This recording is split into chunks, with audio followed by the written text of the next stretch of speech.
Assalamualaikum warahmatullahi wabarakatuh. Maaf, saya ingin memperkenalkan diri dulu. Nama saya Muhammad Faris Fatahila dari Institut Sekolah Tinggi Agama Islam Ibnu Sina, sebagai mahasiswa jurusan Hukum Ekonomi Syariah semester 4, ingin mewawancari Bapak selaku owner di perusahaan ini atau di usaha ini, sebagai untuk memenuhi tugas kami di ujian tengah semester dalam hal mewawancarai seorang pebisnis. Baik, bismillah. Yang pertama, saya ingin bertanya dengan dengan nama Bapak dulu selaku Ibnu Sina yang di mana nih? Iya, Ibnu Sina yang di Nagoya ya. Saya nama Juandi, owner kedua dari toko Lingga Furniture dan Elektronik. Saya owner kedua lah, ada owner pertamanya, sama-sama pemilik saham lah. Baik, boleh dijabarkan juga sekaligus lokasinya Mas di mana? Nah, kita toko kita juga ada di Nongsa Lampu Merah Batu Besar, Kecamatan Nongsa. Ya, di Kampung Melayu, pertokoan Kampung Melayu. Baik. Dari segi lokasi sudah, mungkin saya ingin bertanya tentang perusahaan Bapak ini di bidang apa ya?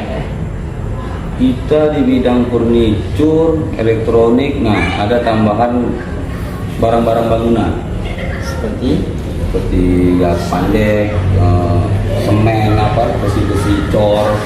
Kita ada semua nama, tapi itu melalui finance, kredit. Rata-rata kalau barang furniture, elektronik melalui kredit semua. Kalau untuk segi daya beli cash kurang lah. Tapi kalau untuk dibeli cash masih bisa ya? Masih bisa. Baik itu dari segi bangunan sama dari segi Bisa. Memang kalau segi bangunan kecil kemungkinan lah, karena kan kalau kita bersaing sama toko bangunan lebih murah. Ya. Karena kan menangnya kita toko ini menambahkan bangunan karena dia bisa kredit. Bisa kredit finance. Berarti untuk kisaran pasaran harganya furnitur atau mebel ini kisaran berapa ya Pak ya? Dari segi harga termurah sampai yang termahalnya mungkin? Tergantung Mas, kalau kita ini kan kayak ikut di Nongsa ini kan masih dikatakan kampung. Jadi kita masih dari mulai barang kayak dispenser lah paling kecil, dispenser, kalau macam setrika apa tuh udah sebagai diskon lah itu. Kayak lemari, kasur. Ya, kalau lemari kemungkinan mulai harga yang kecilnya sekitar 800 sampai yang mahalnya sampai ada yang 4 juta. Tergantung sih Mas. Cuman kita jualnya dari katalog. Enggak semuanya barang itu kita pajang di toko karena tak muat. Kita berdasarkan katalog, minta yang kurang berapa, dari harga sekian sampai harga sekian.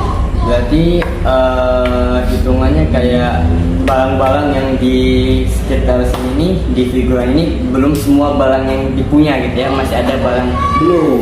Kita ini paling cuma sekitar 60-70% aja. Rata-ratanya kita jual katalog, jual gambar. Nah, nanti konsumen minta barang ini ukuran gini kita adakan gambar, kita kasih barang contoh, cocok dia lapar. sesuai request pembeli. Nah, sesuai request. Kalau kita dengan satu pintu ini kecil ini kan nggak mungkin kita sediakan barang kayak di mall itu. Jadi kalau misalnya ini memang tugasnya tertarik langsung ke furniture ini atau memang ada beberapa pilihan toko ini? kami sih lebih ke pengusaha gitu. Usaha ya, dari jenis apa aja lah ya, ini usaha ya. Iya, pengusaha. Jadi kami juga ingin mempelajari kan bagaimana, ini juga pertanyaan saya, cara mengembangkan toko ini dari awal gitu, dari mungkin modal yang Bapak keluarkan itu berapa, terus bagaimana cara menangkap konsumen agar tertarik dengan pasar yang Bapak tawarkan itu bagaimana? Kalau membangun toko ini Mas, menjalaninya ya jalan gitu aja Mas, sesuai kayak toko-toko lain. Tapi kalau untuk misinya ya kita bagaimana ya, jalanilah mas dengan apa yang ada, dengan kedekatan sama masyarakat, punya konsumen-konsumen yang lama. Kalau kami ini kan dari dua owner ini memang berawal dari kerja sama bos. Dari 2010 sampai 2000 sekian kerja di toko furnitur. Oh, jadi sudah ada pengalaman lah di bidang itu ya. Dari situ tertariklah kami dari segi keuntungan, dari segi kerjaannya apa semua yang ditekuni, yang berminat. Kebetulan kawan itu ada modal, saya ada modal, digabungkan. Nah bukalah toko ini. Toko ini ya segini-segini lah barang, cuma kita kebanyakan dari supply lah yang menyediakan barang. Biasanya mohon maaf kalau boleh tahu modal awal untuk membangun usaha seperti ini berapaan ya Pak ya? Kalau untuk modal awal sebenarnya ini dari segi sewa rukonya sih mas. Iya. Sewa rukonya ini mau hampir 30 juta per 1 tahun. per 1 tahun ya. 30-an. Terus kalau untuk dari segi barang yang kita pajang itu berkisaran sekitar 100 lebih juta lah. 100 Yang lebih kita pajang di toko ini. Berarti emang perlu kayak menabung atau mengumpulkan modal dulu baru membuat usaha seperti Pasti ini. mas, pasti kita butuh yang semua kan kita nih barangnya dari supply nggak semuanya kita dikasih barang konto, kita harus beli dari sekian macam kasur nih yang dipajang 10, paling tidak kita harus beli separuh. Yang 5 lagi hitungannya invoice. Ya, invoice. Nah, jadi invoice kan sekian bulan kita harus store ke gudang. Iya. Nah, sama dengan lemari, nah makanya kebanyakan kita sistemnya jual katalog. Jual katalog yang diminta lemari ini ukuran gini, apa mereknya, kita minta ke gudang, baru kita hadirkan di toko. Ya. Bismillah. Insya Allah itu seandainya konsumen ingin merequest yang seperti ini, apakah barang itu sudah ready? Apa harus menunggu pembuatan selesai atau bagaimana Bang? Jadi kita jual katalog, nanti kita pun nanya sama orang gudang mas. Jadi macam kasur tipe queen ukuran sekian kita tak ada, kita telepon gudang ada tidak. Kalau gudang bilang tak ada, terus sampai dari luar kota, tunggu sekitar 1 mingguan. Ini membutuhkan rata-rata karena orang kredit, ngajukan kredit ya finance kan lebih kurang pengurusan 3 sampai 1 minggu. Oh ya, untuk pengurusan kredit biasanya apa aja yang harus kita butuhkan biar bisa akses dengan Kalau kredit? kredit itu yang pertama paling yang diminta itu KTP, KK. Cuman yang identitas yang pendukung lainnya macam slip gaji apa. Yang penting kredit ini mas yang nggak checking lah mas, walaupun jumlahnya barangnya kecil, utang-utangnya kecil, tapi kalau ada checking itu menolak langsung aja. Wah, Nah, di situ beratnya kita usaha ini, pembeli ini ada, tapi identitas yang tak mendukung. yang mendukung. Nah, dia Ya. mungkin 3-4 tahun yang lalu dia pernah bermasalah dengan pembayaran, sekarang dia udah mulai Mau kredit ekonominya, lagi, ya. ekonominya bagus, mau kredit lagi, tapi namanya udah rusak. jelek di home kredit Nah, di situ misalnya. kita kewalahan atau masalah kita lah dengan usaha ini, yaitu Tapi insya Allah bisa di-handle lah Mas. nah, jadi kalau saya misi kedepannya kalau memang seandainya lebih banyak modal, kita buka kredit toko mas. Kredit toko itu, Kita yang- jadi tidak melewati finance, tidak melewati bank-bank lah, jadi melewati toko dengan harga kreditnya sekian per bulan kita samakan dengan finance, tapi dokumen-dokumen Kita mudahkan. kita mudah. Siap. Ya gitu.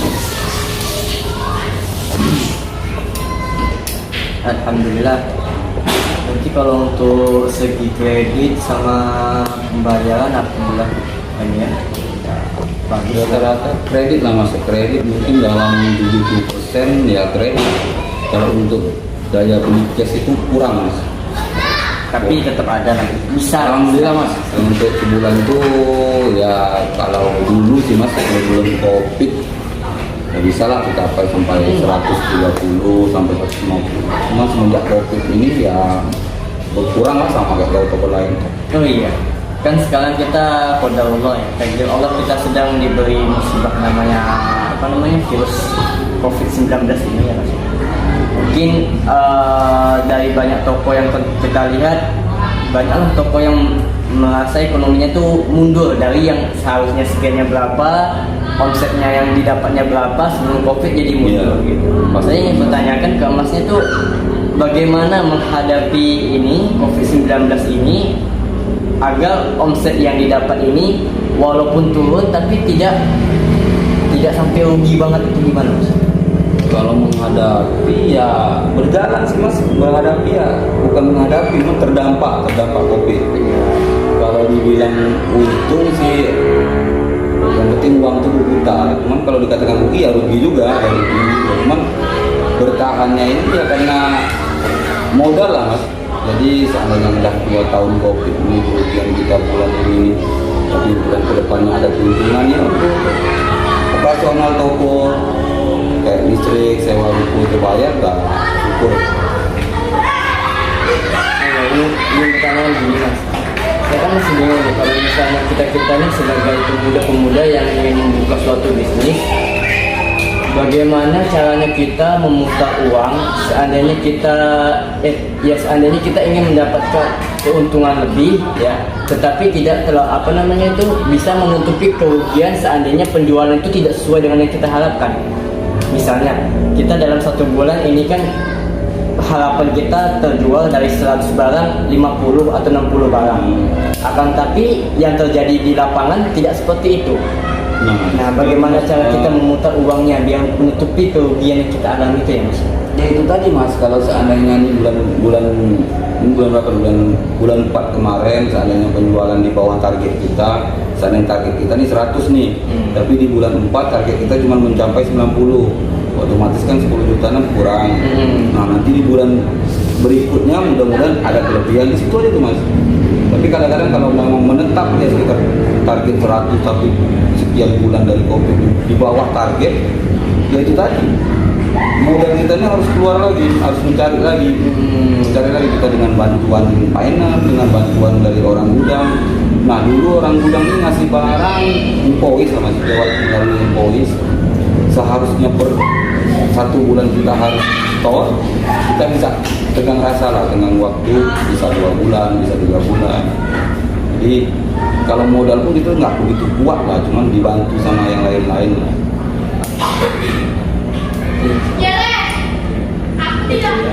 Berarti satu lagi terakhir nih pertanyaan saya, dalam ketika ingin membuka suatu usaha, hal-hal yang paling utama dalam membuka usaha itu apa aja ya Mas ya?